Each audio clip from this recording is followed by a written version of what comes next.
Okay,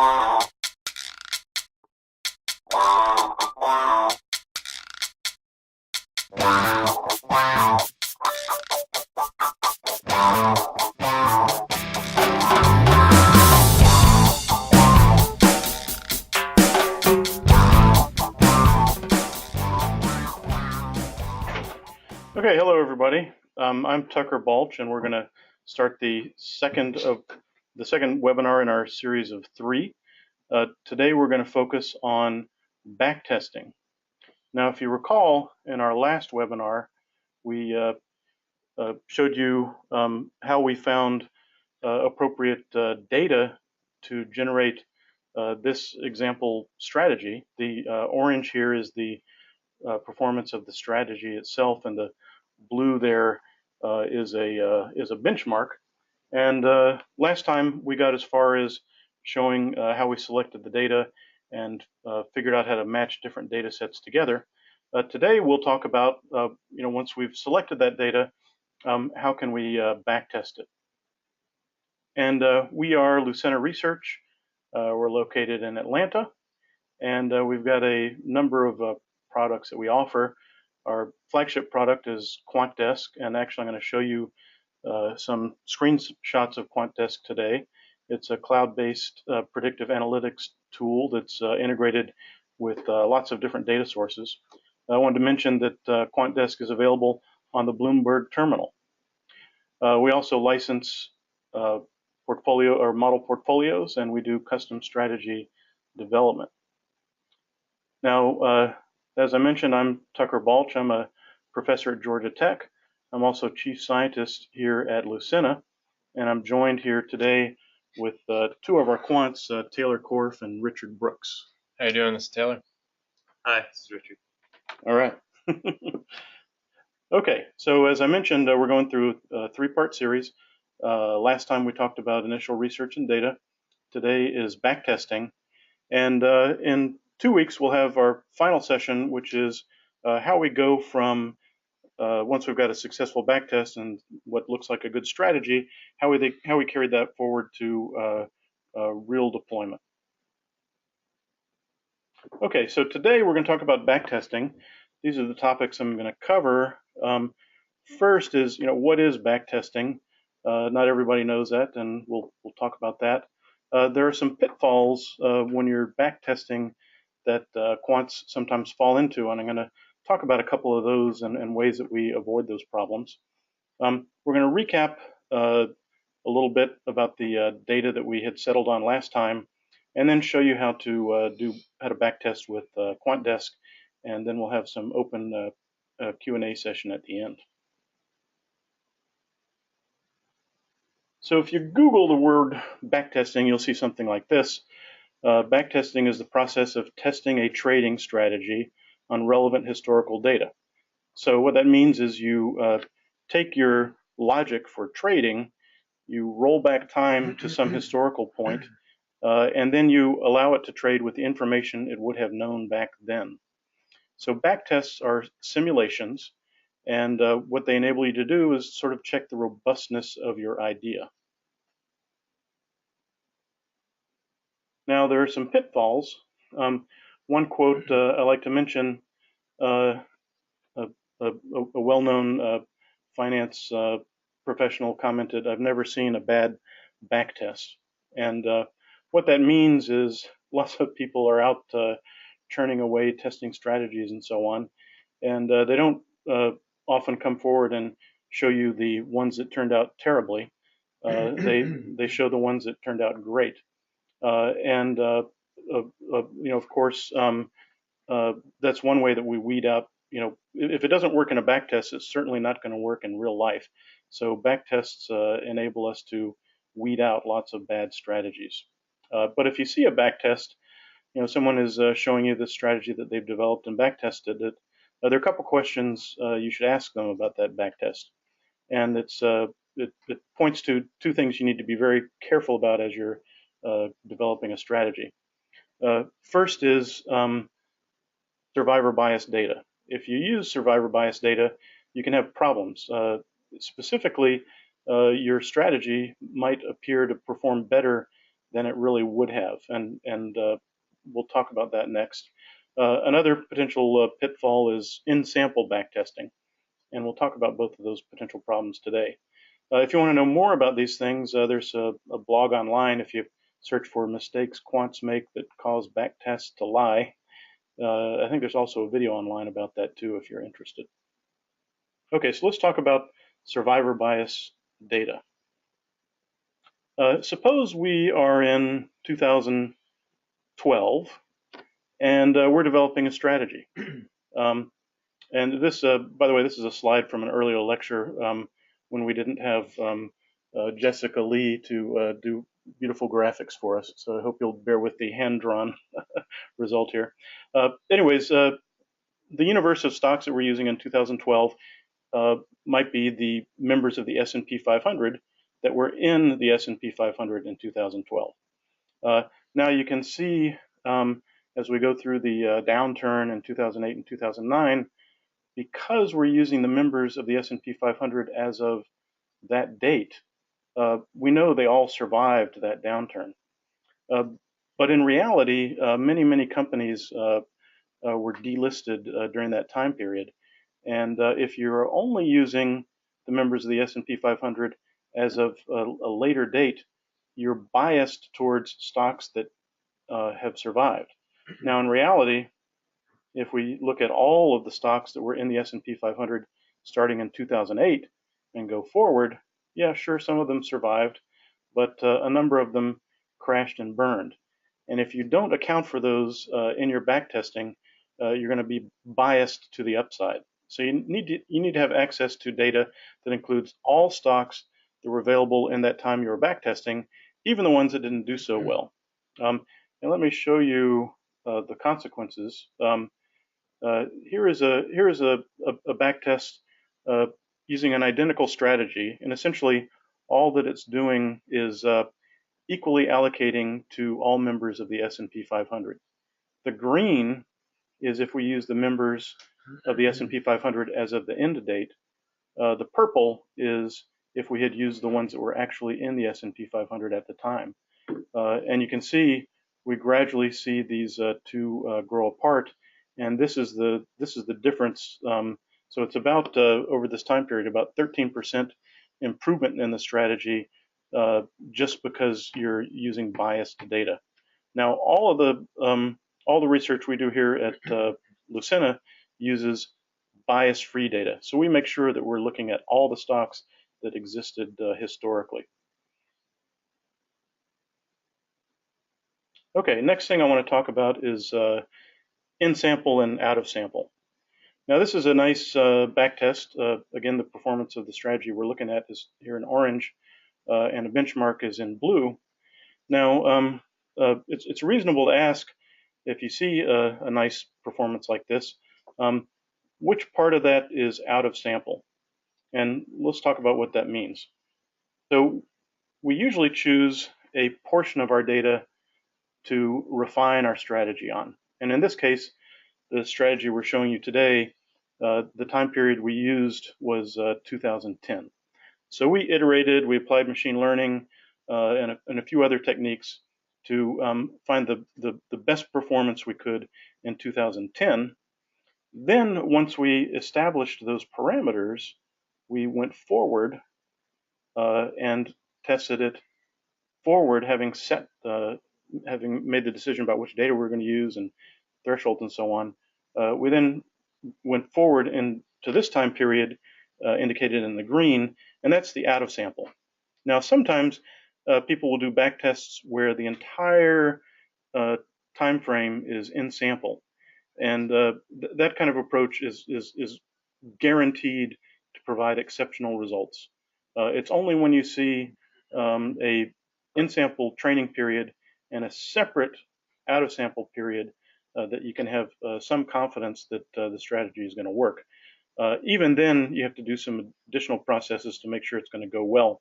And that's what we're going to talk about in the next session, refining and deploying.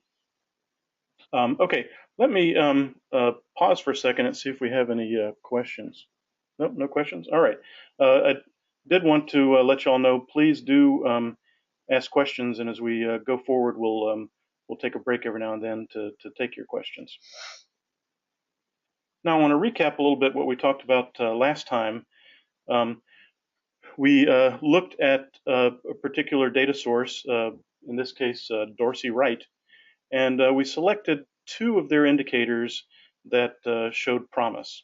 In particular, Dorsey Wright's point and figure change days. What that means is how long has it been since it changed, and then the signal indicator, which is which way, is it a buy or sell indication.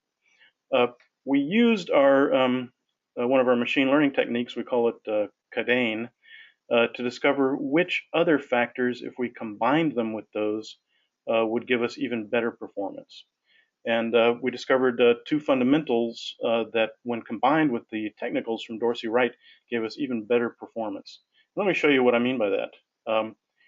This is the performance. Again, this strategy is in orange. This is the performance if we use only the technicals. Now that's strong performance over this time period. We're seeing a total return of 586% and a Sharpe ratio of about 0.8. Now, this is not using any fundamentals. It's only using the technicals. Now we can ask the question, well, what if you only use the fundamentals and not the technicals? Let me show you that.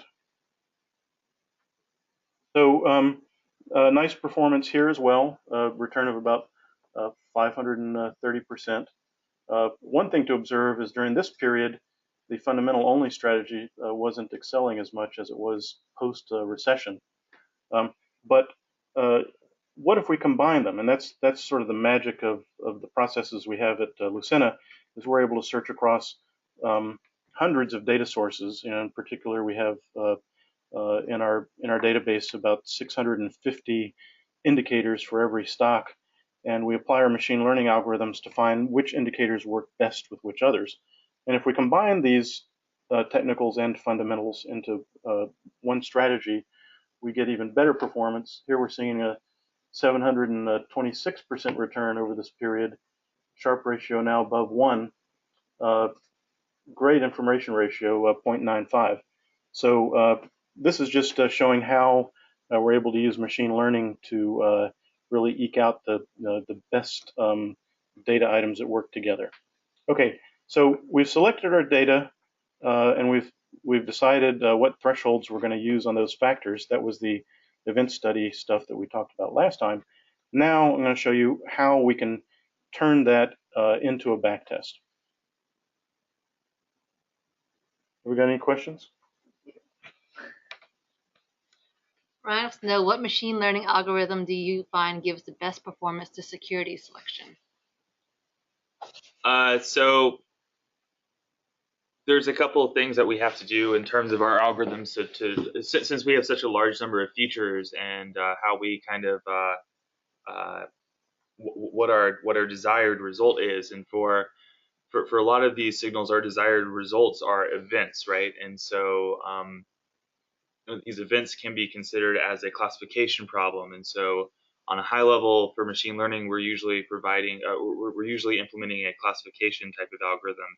And classification is usually trying to delineate whether or not something is good or bad. And so it is you're putting things into bins, right? And so we're trying to figure out, for this stock, for this date, given the environment that it's in, is this a good buy or is this a bad buy? And Lucena develops some proprietary machine learning algorithms that are able to find appropriate features and appropriate ranges of these features to work in concert together to provide the performance that you're seeing in these strategies. That was Richard. I'll follow up on that just to say that we've used a couple different techniques historically. One is a genetic algorithm approach. Another is called a forward-backward algorithm. And additionally, something we call Cadane. You can look up, Cadane's method on Wikipedia and find out more information about that. Cadane is what we use primarily to discover appropriate thresholds, and the other techniques help us distinguish which groups of features are going to work best together.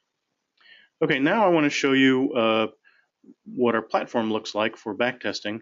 This is a screenshot here of QuantDesk. And QuantDesk is organized so that the major features are along the top here, and you can click on them to access them. And people usually start here in portfolios to look at their portfolio, but we're going to go over here to backtest. And this is what the backtest screen looks like when you want to backtest an event. So we have earlier decided which features we want to use, and that's those are indicated here, the features and the thresholds and so on. And we've investigated those using our event study approach. And now we're looking at creating a backtest. So for all of these modules, the configurations, the particular parameters you want to use are settable over here on the left. So we're going to focus in on this panel on the left. And actually, there's two different panels. There's some, if you're setting up a backtest, there's general parameters, which, and let me jump to that and show you. These are things like what do you want to name the backtest? How much cash do you want to start with? What date period are you going to backtest over? What benchmark do you want to use? We often use S&P 500, but you can enter a symbol for any other particular index or stock that you want to use. We often use mutual funds that represent particular universes that we're interested in. Another part of this panel, which is very important, allows you to set transaction costs. So when you roll back time and you simulate trading, there are a couple things that you need to model here that otherwise your performance might be, your backtest performance might be better than you would actually be able to realize. So first of all, you have to consider commissions. And we use numbers here that represent commissions at a discount broker, in particular interactive brokers. Another important one, though, is slippage. So, we have historical prices, what the stocks were trading at historically. But if you actually engage the market and participate, you're impacting it in some way. So we assume that each trade entering and exiting, in these particular examples, that we're seeing 5 basis points of slippage. So we look at whatever the price was historically, and when we penalize ourselves when we buy. So we assume we would have gotten a price 5 bips higher, and we also penalize ourselves when we sell. We deduct 5 bips from the selling price. So those are the general parameters. Now there's specific parameters to the kind of backtest you're going to do. In this case, we're doing an event backtest. Now, one thing to think about is, okay, we've defined an event, so an event is a set of features and a range of values that we're willing to accept. And if a stock on a particular date passes that event description, it's eligible to go into our portfolio. But we have to consider things like, what if our portfolio is already full, for instance? How do we configure things so that we can, how do we operationalize this into a real strategy that can be executed? So that's what a number of these factors are. So let me just step through these one by one. First of all, one thing you got to know is, okay, if the stock passes the screen, do we think it's going to go up or down? So we indicate here long or short. In this case, we think the stocks are going to go up, so we indicate long. Next is days to hold. So if a stock passes the test, how long are we going to hold it? You can select a number of days here if you like, or in this case, we've selected conditional.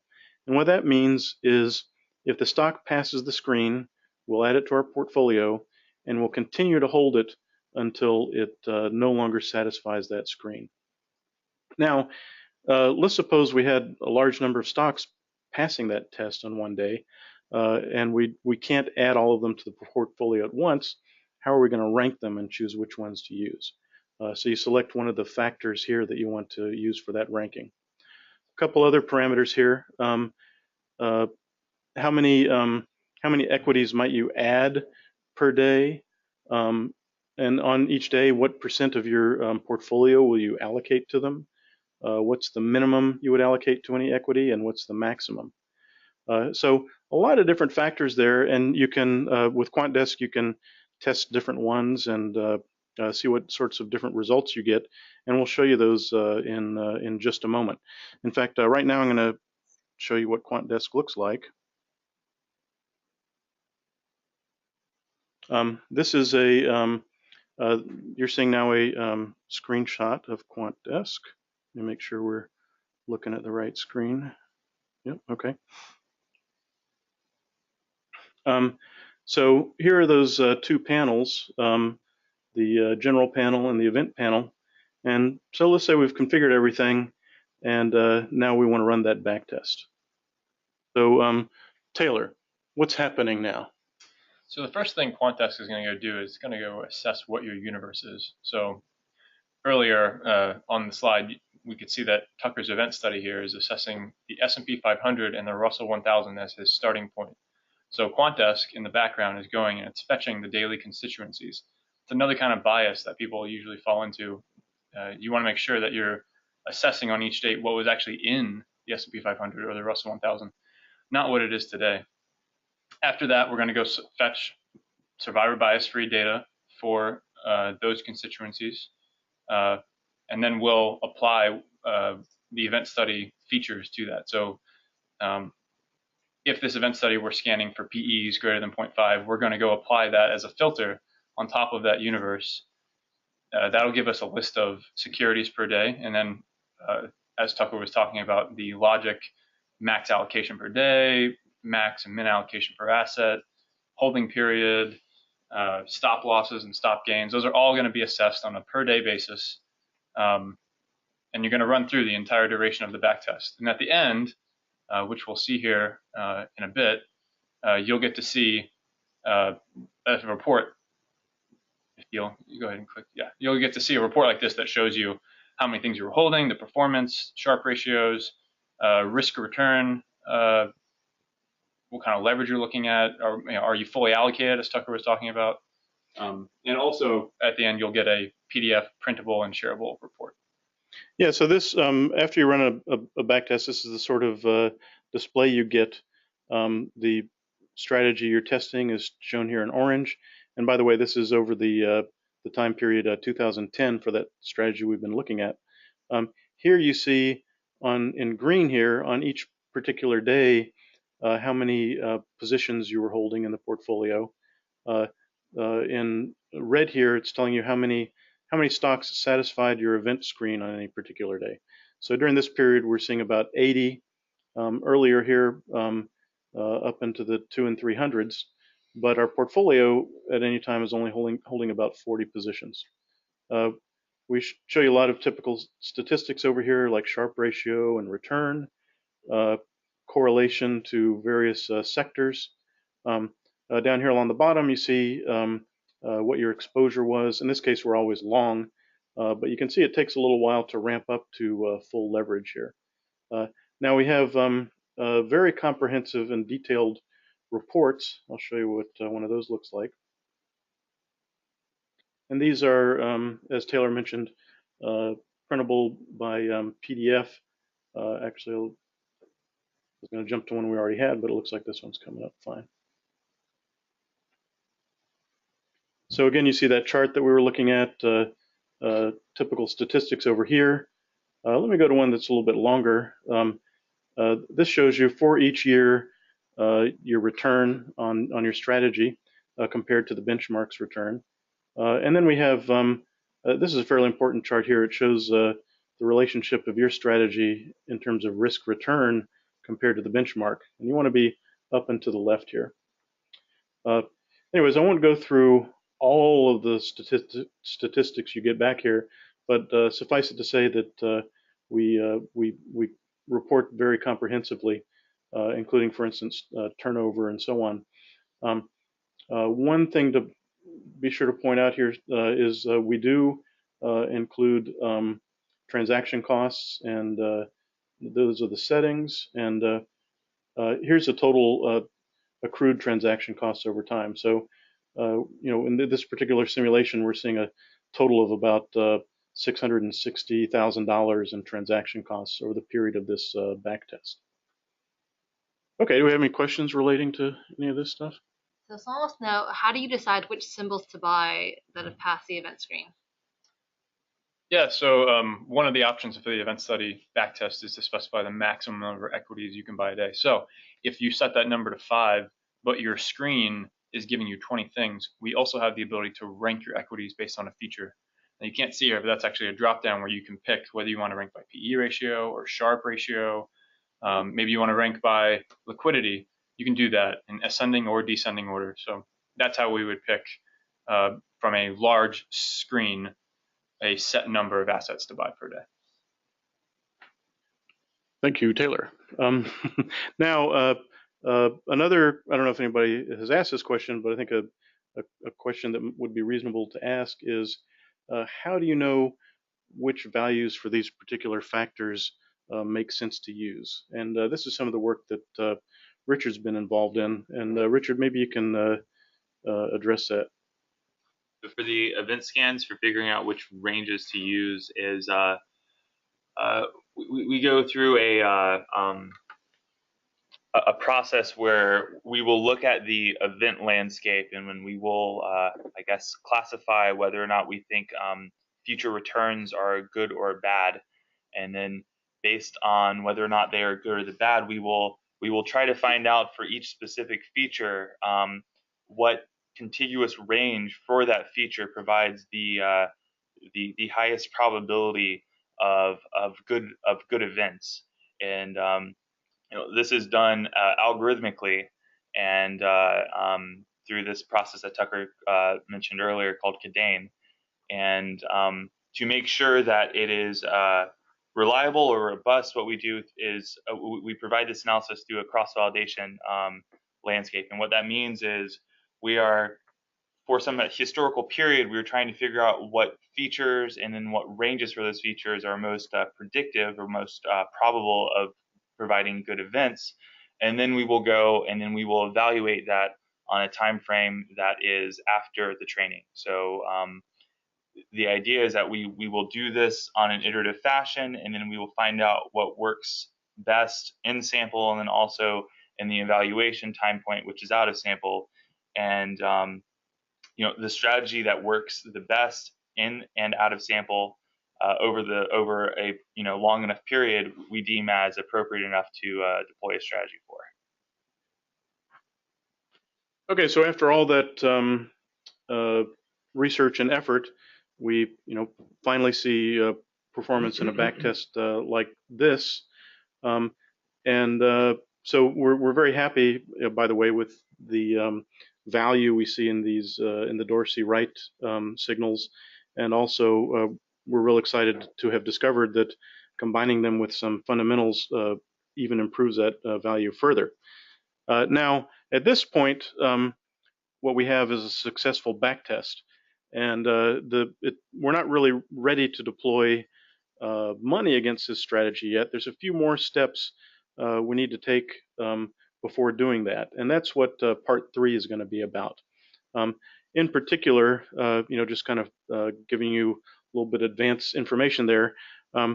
When we find something that works really well in backtesting, our next step is to forward test it, and that means we freeze the model as it is, and then we essentially pretend trade it, we paper trade it going forward.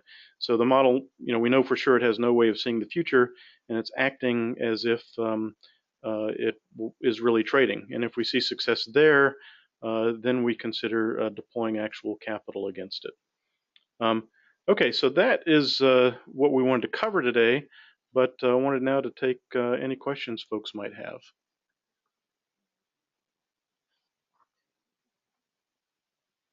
So someone asked, is the holding period static, or can the system produce optimal holding periods for positions, or dynamic holding periods such as held until system generates a close signal?